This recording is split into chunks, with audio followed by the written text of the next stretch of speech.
how to cook vegetarian corn, baked corn, and with carrots.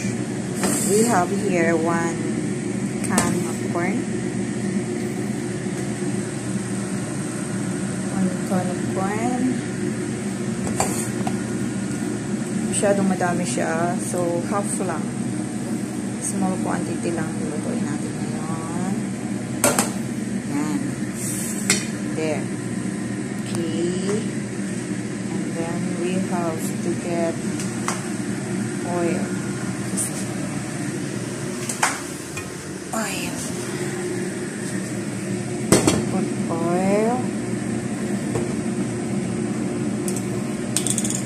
in the pan. And small. Vegetarian. And you have here the ginger. Kasi vegetarian, hindi pwede ang garlic. So, ginger lang ang gagamitin natin. So, lagay natin yung garlic.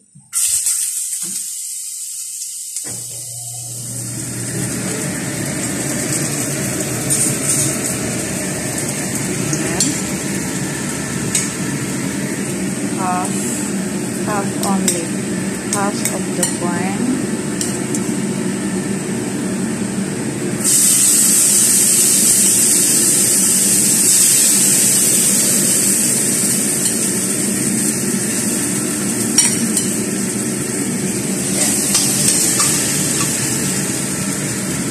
Then we put the carrots inside.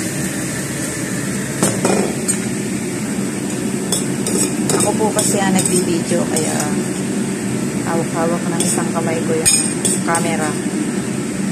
Yan. Half lang. Then we add small amount of water.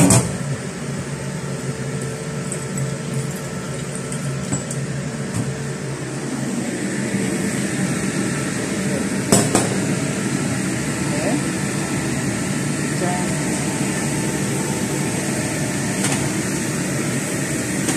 a little bit salt to get the taste. Okay. And mix it. Madali lang po siyang lutuin. It's very easy to cook kasi the carrots, it's very fast to be soft.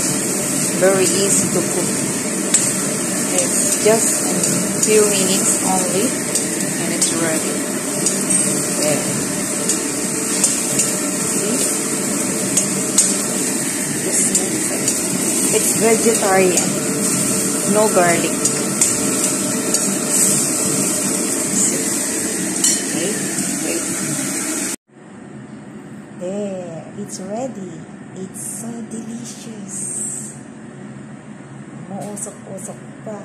It's vegetarian corn with carrots and with a little bit ginger and with a little bit salt. So delicious. You can try this for your family. See?